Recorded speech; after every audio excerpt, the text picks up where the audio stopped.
প্রচণ্ড খরতাপে পুড়ছে সারা দেশ। টানা হিটওয়েভে ওষ্ঠাগত জনজীবন। আবহাওয়া অধিদপ্তর বলছে, এপ্রিলের শেষ নয়, এবারে মে মাসে হবে আরও সর্বোচ্চ।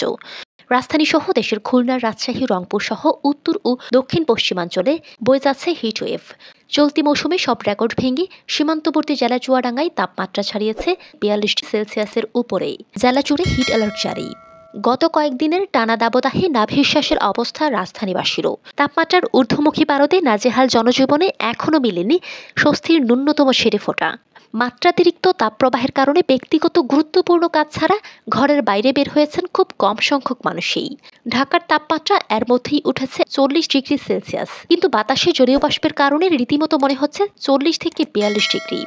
বাতাসে জলীয় বাষ্পের আধিক্যের কারণে আরও বাড়তে পারে অস্বস্তি। জলীয় বাষ্পের আধিক্য বাড়লে মূলত ভাবসা গরম, প্রচুর ঘাম ঝরে এবং ক্লান্তি বাড়ে। ফলে স্বাস্থ্যের দিকে সচেতন থাকার পরামর্শ চিকিৎসকদের।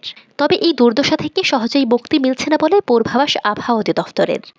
আবহাওয়া অধিদপ্তর বলছে, এবার মে মাসে সর্বোচ্চ তাপমাত্রা হতে পারে 44°C উপরেই এবং তাপপ্রবাহ হবে আরও ভয়াবহ।